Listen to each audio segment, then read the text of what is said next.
Cette semaine à l'émission, je vous offre des outils pour avoir une meilleure vie de famille. Je reçois Karine Gendron de Sourire sans fin, un organisme qui offre divers ateliers donc pour les familles, et Caroline Séguin, une coach familiale.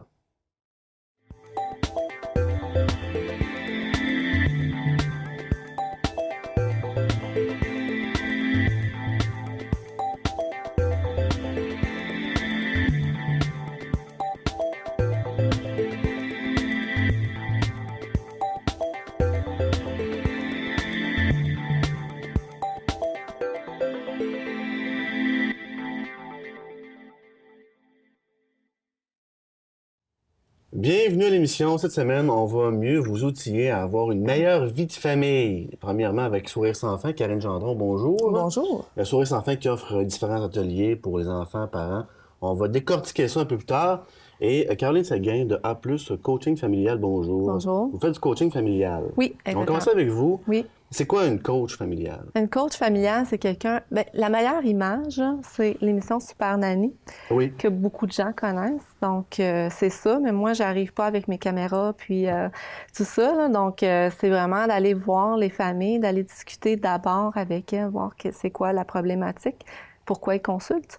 Et ensuite, dans une deuxième étape, faire de l'observation pour pouvoir voir visuellement là, qu'est-ce qui se passe, c'est quoi le non-verbal qui agit aussi dans la problématique. Et après ça, bien là, c'est vraiment du coaching comme tel. Là, je vais soit par des exercices, des jeux, soit juste donner un cours magistral, entre guillemets, aux parents. Leur donner des exercices, des choses à faire, des grilles d'évaluation pour s'améliorer, eux, dans les choses qu'ils veulent atteindre ou dans les habiletés qu'ils veulent développer avec leurs enfants. En gros, c'est ça, mais c'est Super Nanny, mais pas de caméra. On vous appelle pourquoi? Quel genre de problématique? Écoute, les crises... C'est large, hein, j'imagine? Oui, les crises, ça dépend des âges. Moi, j'interviens avec tous les groupes d'âge, donc autant les jeunes enfants que les adolescents. Il y a d'autres coachs, en fait, qui eux autres sont plutôt spécialisés dans la petite enfance ou plutôt âge scolaire ou ado. Donc, moi, pourquoi on me consulte, c'est surtout les crises. Les enfants qui font des crises parce qu'ils n'arrivent pas à starter le matin, à démarrer le matin, les dodos. Ça finit plus, ça s'éternise, ça dure 2-3 heures avant que l'enfant soit couché. Problème de communication avec les adolescents. C'est à peu près ça, là. Ça revient pas mal tout le temps ça, malgré qu'il y a d'autres petites affaires des fois, mais ce qui revient le plus souvent, c'est ça. Réglez-vous la fameuse crise du bacon? Oui, bien, réglé. Je donne des trucs aux parents, une petite recette pour gérer les crises. Donc, une petite recette en 5 étapes, comment gérer les crises quand on arrive face à un enfant qui nous fait le bacon justement à terre. Donc, c'est ça. Oui, mais ouais, ça, il y en a. Du bacon, il y en a. Oui, il y a beaucoup de bacon dans les familles au Québec. Oui, bon, oui. Donc, c'est ça. C'est vraiment du travail. Est-ce que c'est un travail à long terme? Ça peut s'étirer sur combien de semaines, de jours, de mois? Ça, là, ce que je dis toujours aux clients, c'est vous qui allez faire la différence si ça va durer 1 mois, 2 mois, 3 mois, 6 mois, 1 an. Parce que c'est les parents qui ont des choses à pratiquer, des choses à améliorer. Donc, s'ils s'investissent à 100%, ça va aller plus vite que si on s'investit, puis à un moment donné, on s'assied sur nos lauriers, puis on dit, ben là, me semble que c'est déjà moins pire, mais bon, fait que c'est vraiment là, les parents qui vont faire la différence si c'est plus ou moins long. Ça va dépendre aussi du nombre d'objectifs qu'on vise, qu'on veut régler, qu'on veut atteindre. Donc ça aussi, ça va faire la différence. Si on travaille juste sur un aspect, c'est beaucoup plus rapide que si on travaille sur 5-6 aspects. Donc ça, il n'y a pas de temps là-dessus. Peut-être 1 semaine, 2 semaines, 3 semaines, 1 mois. Ça dépend aussi des fréquences à laquelle on se voit. Et je peux pas te répondre plus que ça. L'important, c'est de pas lâcher. Exactement. Persévérer, oui. Oui, hein? Oui, parce que quand on te prend un coaching, premièrement, il faut faire le premier pas, hein, dire « j'appelle ». Ça, c'est déjà beaucoup pour bien des parents. Ah oui, c'est dur, ça, faire le premier pas? Oui, d'appeler. Des fois, il y en a un des deux qui... Parce que peut-être qu'on se sent peut-être... mauvais parent ou je sais pas. Il y en a qui se sentent jugés. C'est ça. Ouais, jugés. Okay. Quand l'enfant pète une coche au centre d'achat, bien souvent, ce qu'on me dit, c'est mais là, je me sens jugée, puis je veux que ça se règle au plus vite, puis je sais pas quoi faire, je sais pas comment. Donc, il y a beaucoup, beaucoup de jugements. Il y a aussi des fois, souvent, il y en a un des deux qui est plus près que l'autre. il est prêt, lui, à faire le pas, mais l'autre, t'es-tu sûr, tu sais? Puis, bon, mais là, tu sais, elle va nous juger, elle va, tu sais, bon, c'est vraiment le jugement. Puis, le fait de ne pas être prêt encore ou pas reconnaître encore qu'il y a quelque chose à faire. Alors, souvent, à un moment donné, madame ou monsieur réussit à convaincre l'autre. Là, j'arrive, puis on voit là, que il y en a un des deux qui est plus près que l'autre, puis là, il faut aller chercher l'autre. Ça marche pas dans ce temps-là. Parce que c'est un non, travail d'équipe. Oui, mais moi, mon rôle, c'est d'aller chercher, d'impliquer la personne qui est plus réticente. OK. Donc, puis là, quand j'ai gagné ça, là, j'y vais. Mais si je le gagne pas, c'est non. Ça m'est arrivé de dire non à des gens, de Ah, vous OK, êtes je pas m'en prêts. vais, là. OK. Bien, vous êtes juste pas prêts parce que, tu sais, les gens, je leur parle, puis sont de même, puis bon, ça, tu sais, ils sont très, très réticents. Fermés, mais c'est pas comme ça qu'on va pouvoir travailler ensemble. Parce que moi, ma façon à moi de fonctionner, première rencontre sans frais pour qu'on discute ensemble, la famille, pour voir si on a possibilité de travailler ensemble ou pas. Moi, je vais aller voir ça. S'il y a une ouverture de la part des parents, s'ils sont prêts à s'investir. Donc, si c'est oui, bien là, on poursuit avec la deuxième phase qui est l'observation. Puis après ça, la discussion, le coaching, etc. Donc, c'est ça. Moi, si je sens pas que les parents sont prêts, je leur donne des choses à faire, régler telle chose, parlez-vous-en avant, puis après ça, on se reverra. Ou vous reverrez une collègue, c'est votre choix. Là. Puis c'est ça. OK, il faut être vraiment prêt, sinon le travail ne se fait pas. Là. Non, moi, je compare ça, malgré que j'ai jamais fumé, mais je compare ça un peu à un fumeur. Si t'es pas prêt à arrêter, t'arrêteras pas, là. Tu vas arrêter 1 semaine, 2 semaines, 3 semaines, mais tu vas retomber dedans. Donc, moi, je le compare à ça. Il faut vraiment être prêt à faire le changement et que ça dure. C'est ça, la recette. Il faut que ça dure. Parce qu'à un moment donné, donc, si on poursuit dans les étapes, c'est de faire l'appel. Après ça, on rencontre. Donc là, après, quand on commence le coaching, là, on désorganise pas mal tout le monde. Moi, j'appelle ça la phase de désintox, autant des parents que des enfants. Parce que les parents sont habitués que les parents agissent d'une certaine façon. Donc là, voit papa, maman qui... Wow, attends une minute, là.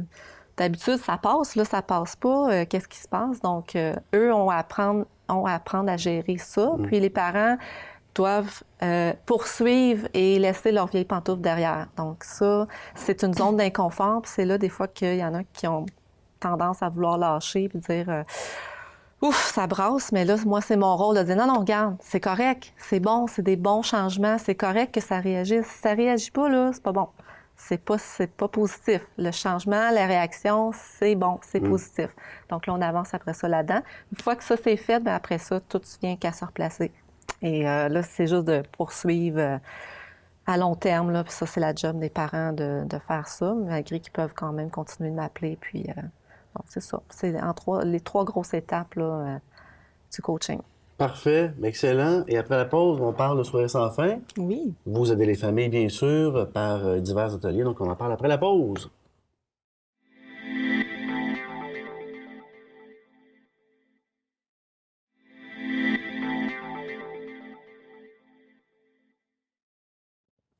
De retour à l'émission, cette semaine, on vous donne des outils pour avoir une meilleure vie de famille avec Caroline Séguin, coach familial. Et puis, Sourire sans fin, organisme à Saint-Rémy qui offre des ateliers pour les tout-petits, les parents. On va en parler. Karine Gendron, bonjour. Bonjour. Voilà, donc qu'est-ce que vous offrez aux familles de la région pour avoir une meilleure vie de famille? Bien, globalement, Sourire sans fin, c'est un centre de solidarité familiale qui offre des services, toutes sortes de services en fait aux personnes vulnérables et aux familles de la région. Il y a aussi, en tout cas, il y a certains services. Oui, c'est ça. Il y a certains services point de vue plus social et communautaire. Oui, il y a une boutique pour les enfants, entre autres, la boutique du Bambin qui est une friperie à vocation d'économie sociale. Mais il y a aussi certains services, justement, distribution alimentaire, cuisine collective, cuisine éducative. Il y a certains ateliers qui s'offrent aux parents et aux enfants en cuisine. Sinon, oui, il y a plusieurs... Oui, il y a apprendre à cuisiner avec ses enfants? Oui, il y a les petits marmitons, c'est des ateliers à partir de 4 ans. C'est des ateliers de cuisine sur 5 semaines, en fait. Là. C'est des beaux moments en famille aussi, puis c'est facile de reproduire à la maison par la suite. Là. Et oui, c'est d'apprendre à cuisiner ensemble, puis il y a toute la sensibilisation aussi à l'alimentation, à une bonne alimentation. Là. qui se font à travers ça. Mais il y a toutes sortes de services aussi, justement, pour les familles. Il y a une halte garderie qui offre 24 places. Mais c'est vraiment une halte. Donc, c'est pas une garderie avec des fréquences... Ça, c'est quand, supposons, tu vas avoir 1 heure ou 2 pour magasiner en paix. Ça, non? Ça peut être ça. Par contre, on y va avec les besoins. C'est peut-être pas le besoin qui est le plus primordial. À la base, la halte est offerte surtout aux parents qui veulent s'inscrire à certaines activités. Oui. Comme, mettons, les cuisines collectives, entre autres. Si les parents vont justement, ils se joignent à un groupe de cuisine collective, ça demande la planification, ça demande de la cuisine. Avec l'enfant, c'est pas toujours évident. Ouais, c'est sûr. Donc, la halte a été, à la base, fondée pour ça surtout. Donc, la halte est toujours offerte aux parents qui participent à certains ateliers. Parce qu'il y a des ateliers aussi... mettons, pour les parents d'enfants 6 à 12 ans, mais c'est seulement pour les parents. Bon, mais si on a des jeunes enfants aussi, ils peuvent aller à la halte à ce moment-là aussi. Donc, la halte est toujours offerte pour ça, mais aussi pour des répits. Donc, peut-être pas pour magasiner, Non. Bon. Mais aller faire l'épicerie, par contre, admettons... Rendez-vous chez le dentiste, chez Ben le oui, médecin. ça peut être ça, oui, c'est en plein ça, là. Okay. Donc, des répits, juste besoin de souffler, besoin de temps pour moi. Ouais. C'est là que le magasinage pourrait être pris en compte, là, mais si la famille, on ressent vraiment le besoin, des fois, il faut du temps pour soi aussi, là. Est-ce qu'il y a des frais? Ça dépend selon la situation familiale. Là. Vous évaluez la situation là, à chaque cas? Oui, généralement, c'est un frais autour de 1,50 $. Là. Mais sinon, c'est ça. Tu dois avec la coordonnatrice de la halte à ce moment-là. Donc, il y a une halte qui est ouverte 5 jours semaine. Sinon, il y a des ateliers aussi éveil à tout. C'est des ateliers en stimulation parents-enfants. Donc, il y a 4 groupes d'âge. Il y a 2 sessions par année, puis 3 groupes d'âge. Comme, mettons, cette session-ci, il y a le groupe 6-12 mois, 1-2 ans et 2-3 ans. C'est sur 15 semaines. Puis à travers ça, oui, sur 15 semaines. Donc, idéalement, on demande une implication sur 15 semaines. C'est sûr qu'il y a parfois certains parents qui ne peuvent pas assister aux 15, là. Mais c'est sûr qu'il y a un cheminement à travers ces 15 semaines-là. C'est parents-enfants. Donc, il y a des activités qu'on est là pour animer pour les parents et les enfants. C'est de renforcer le lien. C'est des beaux moments entre ces parents-là et ces enfants-là. Parfois, ils ont d'autres enfants à la maison aussi. Ils n'ont pas toujours le temps de passer un moment spécifique avec un enfant. Donc, ça peut faire des beaux moments. Éveil, stimulation avec des jeux. Oui, c'est en plein ça. Stimulation sur toutes les sphères de développement. Là. Ça peut être cognitif, langagier, affectif, moteur. Là. Donc, on essaie d'un petit peu tout travailler. Puis, il y a une partie aussi qui est plus informatif pour les parents.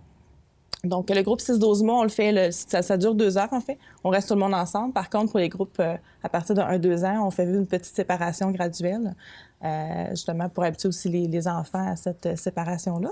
Pendant ce temps-là, ils font des activités avec deux autres animatrices, des différentes activités. Puis moi, je m'occupe des parents. On touche différents volets, dont la discipline, des différents... On donne des outils, en fait, à ces parents-là sur différents sujets qui les touchent dans leur quotidien. Petite question pour vous, en passant. Oui. Si on crée un lien très jeune avec un enfant, est-ce que ça peut aider plus tard, Oui, peut-être, le oui, comportement? oui. Souvent, les parents d'ados vont me dire comment je peux faire pour justement établir un lien de confiance avec mon enfant, il est-tu trop tard? Là, je leur dis non, il n'est pas trop tard, mais c'est sûr que ça va aider énormément si on commence. Plus on commence jeune, mieux c'est. À développer justement ce lien de confiance-là avec l'enfant. Oh oui, ça, c'est sûr. Donc ça, ces ateliers-là, c'est parfait parce que ça permet aux parents et aux enfants de jouer un peu ensemble ou d'apprendre certaines choses ensemble. Puis à la base aussi, il y a le lien d'attachement c'est dès la naissance, mais dans les premières années de vie, qu'un enfant développe une relation significative avec leurs parents, c'est très important justement pour la suite, là, faire confiance à l'adulte par la suite. Et oui. C'est des beaux moments à passer en famille, ces ateliers-là. Il y a aussi des ateliers pour les enfants. Ça s'appelle Cœur à tout, c'est 3 à 5 ans. C'est pour prévenir la violence, les comportements violents ou les difficultés de comportement chez certains enfants. C'est sûr que c'est des enfants qui sont ciblés, soit parce qu'ils viennent dans d'autres services ou c'est les parents qui en font la demande. C'est beaucoup d'aller travailler l'estime de soi de ces enfants-là, qui est parfois fragile. Ça commence quand même tôt, là, l'estime de soi. Donc, on peut aller travailler à ce moment-là avec ces enfants-là. Donc, comme je dis aussi, il y a d'autres activités juste pour les parents. YAP, je ne sais pas si vous connaissez, mais en fait, c'est dans plusieurs organismes, c'est « Il n'y a personne de parfait ». C'est comme ça, en fond, ça s'appelle. C'est l'abréviation YAP. Donc, ça en dit beaucoup, justement, il n'y a personne de parfait. En tant que parent, on est un être humain à la base avec des forces et des limites. Donc, d'aller un petit peu, justement, de dédramatiser certaines situations, ça peut être aidant pour des parents. Aller comme chercher c'est quoi leurs forces et leurs limites à eux, puis d'aller renforcer leurs compétences parentales. YAP, c'est sur 8 semaines. Puis c'est vraiment des parents qui se réunissent entre eux. Donc, ils vont parler de problématiques qu'ils vivent. Il y a un peu d'informations, mais c'est beaucoup du partage. Tu sais, qui est mieux qu'un autre parent. Oui, puis tu sais, qui est mieux qu'un parent pour comprendre un autre parent. Oui, c'est ça, des situations vécues à travers ça. Il y a un programme aussi qui est l'équivalent, mais pour les hommes. C'est sur 4 rencontres, c'est Pères en action.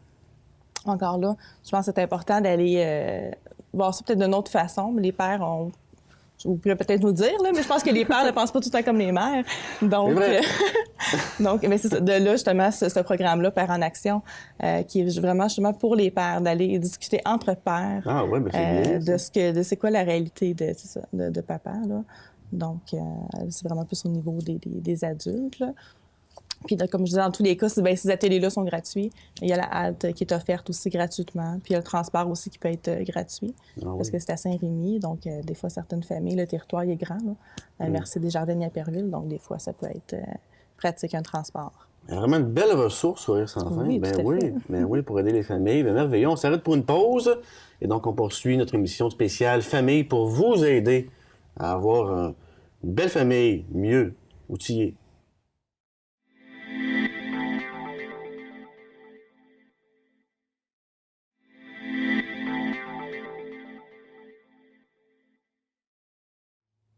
De retour à l'émission, cette semaine, on vous aide à avoir une meilleure vie de famille avec 2 outils. Caroline Séguin de A+, Coaching familial, et puis Karine Gendron de Sourire sans fin, donc qui offre plusieurs ateliers pour les familles. Et là, maintenant, on va aborder la question de la discipline, parce que il en faut à la maison, hein? Absolument, c'est essentiel. Tout à fait. Et puis, comment ça se fait, hein? Une bonne discipline? Est-ce qu'il y a des règles d'art? Bien, la discipline, en fait, souvent, ce que j'entends, oui, mais la discipline, peut-être démystifier un petit peu à la base, que ce n'est pas juste de la punition et des retraits, là. Une discipline, ça implique aussi la routine familiale, une bonne hygiène de vie de famille et un encadrement, mais un encadrement qui peut être très chaleureux aussi, là. Ce n'est pas toujours d'être très, très strict, là. Donc, la discipline peut englober tout ça. J'imagine que vous devez le voir aussi. On n'est pas toujours obligé de punir pour discipliner, c'est ça l'affaire, là. Mais la première chose, comme famille, on décide d'avoir un enfant, OK? Mais il faut décider aussi comment on veut l'élever ensemble. Donc, établir des règles ensemble, dire, bon, ça sera acceptable dans notre famille, ça ne sera pas. Établir les valeurs. Donc, en partant, ça évite certains conflits. Ça évite aussi que les enfants... Maman, elle m'a dit oui, mais papa me dit non, bien, je vais aller voir maman la prochaine fois quand je veux ça, parce que je sais que maman va dire oui. Donc, si les 2 parents s'entendent, dire les 2 c'est non, bien, tu sais, déjà, ça l'aide en partant. Donc, il y a ça. Puis après ça, bien, au niveau de la discipline, c'est pas, comme on dit, c'est pas toujours... On n'est pas toujours obligé de dire non. On peut juste y aller de différentes façons. Une erreur que je vois partout et que je fais de temps en temps moi-même. J'ai hâte de l'entendre. Et que là, à chaque fois que je le fais, je me tape ses doigts. C'est souvent, on va dire aux enfants, tu viens mettre ton manteau ou est-ce que tu viens mettre ton manteau? Mais c'est pas un choix. On veut qu'ils viennent mettre son manteau. C'est le temps de partir. Okay. Donc, c'est pas, est-ce que tu viens mettre ton manteau? L'enfant, lui, dit, ben moi, je suis en train de jouer avec mes Legos. Ça me tente pas de mettre mon manteau. C'est viens mettre ton manteau. C'est viens mettre ton manteau. Donc, c'est un ordre qu'on lui donne. Alors, on réagit beaucoup plus facilement aux ordres qu'aux questions. Tu sais, si votre employeur vous dit, ça te tente-tu de faire du temps supplémentaire ce soir? Puis que là, à la fin, il arrive, ben là, tu restes? Ben non, tu m'as demandé si ça me tente. Non, ben, je te dis ça de même, mais tu sais, dans le fond, tu restes, là. C'est logique, hein? Donc, ça, c'est une des petites erreurs. Ça m'arrive de temps en temps de le faire et je me tape les doigts, mais ça, c'est aussi. Okay. Bon. C'est quelque chose qu'on voit souvent. Donc, ça, juste ça, c'est une façon de discipliner ou d'aider nos enfants à progresser sans nécessairement dire non, là, tu sais. Puis je commençais à chicaner, dire viens mettre ton manteau, l'escalade à part, puis bon. Les routines. Oui. Hein? Établir des routines. Apprendre aux enfants à cette routine-là. On peut y aller avec des outils comme les tableaux des routines. Il y en a sur le site de A+, Coaching familial. À la boutique, il y a des tableaux, divers tableaux pour aider les enfants, soit dans la routine du dodo, la routine à la toilette, peigner ses cheveux, brosser les dents, laver les mains. Oui. Ça commence très tôt aussi, la routine. C'est pas toujours justement à l'âge de 3-4 ans avec les tableaux. Même avant ça, des fois, il y a des parents, on se permet d'être un peu plus permissif, mettons sur l'heure du dodo, 1 an, 2 ans. Mais encore là, à quelques mois, on peut déjà établir une certaine routine qui amène justement l'enfant à comprendre qu'il y a des limites, qu'il y a un cadre clair dans C'est pour une ça que vie. c'est important? Puis oui, c'est Ça très les rassure? important. Exactement. Oui, c'est très Ouais. sécurisant pour un OK. enfant de mettre des limites à un enfant. Tu sais, on entend des fois des parents, ah, c'est parce que je t'aime que je fais ça, tu sais. Mais c'est en plein ça, de mettre des limites, ça montre à l'enfant qu'on tient à lui, puis qu'on on le veut en sécurité, puis que c'est important pour lui. Donc oui, justement, ça peut un cadre clair, là, je pense que c'est une solution gagnante pour une famille. Là. Puis ça l'allège les parents aussi. Là. Ouais. Ça permet justement d'avoir une meilleure structure familiale. Ben c'est que, tu sais, on n'a pas à se poser de questions. On y va dans ce cadre-là. Donc, les décisions sont plus faciles à prendre que si le cadre est grand comme ça.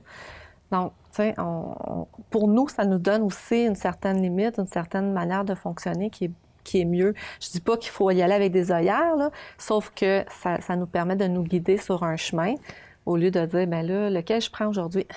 Je vais prendre à gauche, puis là, finalement, tu dis, ah, j'aurais dû prendre à droite, puis donc, c'est plus facile. Lorsqu'on punit l'enfant, est-ce que c'est nécessaire d'élever la voix, de crier, du tout? Non, c'est pas nécessaire. Pas nécessaire Mais du non, tout, du c'est tout, pas du tout? nécessaire. Non, pas du tout. On peut même... L'enfant comprend quand même. Oui, puis sur un même ton que je te normal. dirais que des fois, on peut utiliser l'inverse, se mettre à chuchoter, juste pour attirer Ah, oui? tu sais, l'enfant. Fait, oh, c'est net, là. Oui. Donc, juste pour venir un peu briser le momentum de ce qui se passe. Puis là, juste chuchoter dans l'oreille de l'enfant ou encore, on peut... bon, c'est pas... Non, pas obligé de crier. Non, vraiment pas. Non, parce que je trouve intéressant, mon point de vue, justement, de discipline, quand il vient le temps un peu comme de punir un enfant. C'est sûr que le retrait, des fois, peut être utilisé, puis bon, pour certaines raisons, ça peut être très bien aussi, mais les conséquences logiques aussi, moyen de réparation. Donc, assez tôt dans la vie, les enfants peuvent comprendre que, admettons, justement, il insulte un autre ami, bien, ça va être de trouver quelque chose de gentil à lui dire. C'est vraiment une conséquence logique avec le geste qu'il vient de poser. À la maison aussi, ça se fait. Tu sais, moi, j'ai un ado à la maison, puis si tu manques de respect, bien, tu mets à faire la vaisselle. Oui, Donc, ça, tu sais, oui. mais les c'est ça. conséquences naturelles, Oui, c'est tout à fait. l'expérience, c'est la meilleure façon d'apprendre. Oui. Donc, un exemple, c'est un enfant, vous arrivez au restaurant, on commande souvent, les breuvages arrivent avant les repas. Donc, l'enfant a son verre de lait, il cale tout d'un coup. Donc, une conséquence naturelle, à prendre par expérience, bien, si tu as bu ton verre avant tout le monde, bien, tu vas t'en passer pour le restant du repas. Conséquence logique, ça pourrait être, bien, tu vas prendre sur toi, tu vas surmonter ta timidité et tu vas demander au serveur, serveuse, un verre d'eau. Pas un autre verre de lait, je te paye pas un autre verre de lait, tu l'as tout pris d'un coup, mais si tu demandes un verre d'eau, bien ça pourrait être acceptable, mais il faut que ce soit toi qui le demande. Ça, c'est vraiment, oui, ça, c'est une façon d'apprendre aux enfants sans discipliner, sans chicaner, sans dire ben oui. non, là, c'est fini, tu n'en as pas d'autres, puis bon. Donc, c'est ça, oui, les conséquences. Ça peut vous aider, bien sûr, à la maison. Hein? Oui, oui. Un petit condensé. Un Trucs et recueil de conseils de textes. coach. Oui, exactement. Éduquer sans vous fatiguer. C'est ça. Déjà, c'est... Déjà, c'est ça. bon, Sans ça. s'épuiser. Ben oui. On n'est pas obligé de s'épuiser. Parce que c'est épuisant hein, quand on embarque dans une escalade. Là, à un moment donné, ça vient nous chercher de l'énergie. Donc, comment faire justement pour rendre la discipline agréable? Alors ça, c'est un recueil de textes qui est disponible en version PDF sur le site de A+, ou en papier, j'allais dire en chair et en os, mais en papier et en encre. En c'est solide. Ça? Oui, c'est ça, exactement. Et on peut se le procurer... Via le site. Via le site. de la boutique de A+. L'adresse? www. Oui. .a+coachingfamilial.com. A+, c'est A-P-L-U-S, coaching familial, pas de E Ça à va la fin. apparaître ici en quelque part. C'est ça. Et puis, il faut dire, le territoire que vous desservez, c'est... La Montérégie. C'est ça. De Montérégie, oui, exactement. Que je desserre personnellement, mais c'est sûr que s'il y a des parents qui ont des amis dans d'autres régions, vous pouvez faire appel au réseau Nanny Secours qui regroupe, c'est un regroupement d'entreprises individuelles, dont la mienne, A+ Coaching familial. Donc, c'est un réseau de coachs familiaux. On a tous, moi, je suis psychosociologue en partant, et il y en a d'autres qui ont d'autres formations qui peuvent aider là, les parents dans le coaching. Parfait. Donc, le site Nanny Secours. Oui, c'est ça, exactement. Parfait. Merci bien de votre passage. Bien, merci merci à bien. vous. Et Karine Gendron, donc, de Sourire sans fin. Il y a plusieurs activités là, pour les familles, pour vous aider à avoir une meilleure vie de famille. Donc, Information? Tout à fait. Pour information, par téléphone au 450-454-5747. On est situé à Saint-Rémy. On desserve le territoire MRC des Jardins de Napierville, mais on peut quand même parfois offrir des services aux parents un peu de l'extérieur. Donc, c'est ça, ils peuvent nous téléphoner du lundi au vendredi, puis ça va nous faire plaisir de leur répondre. Parfait. Merci bien. Merci. J'espère que ça vous a aidé à la maison, ces deux outils. Et bien voilà, on se reparle bien sûr la semaine prochaine pour une autre émission.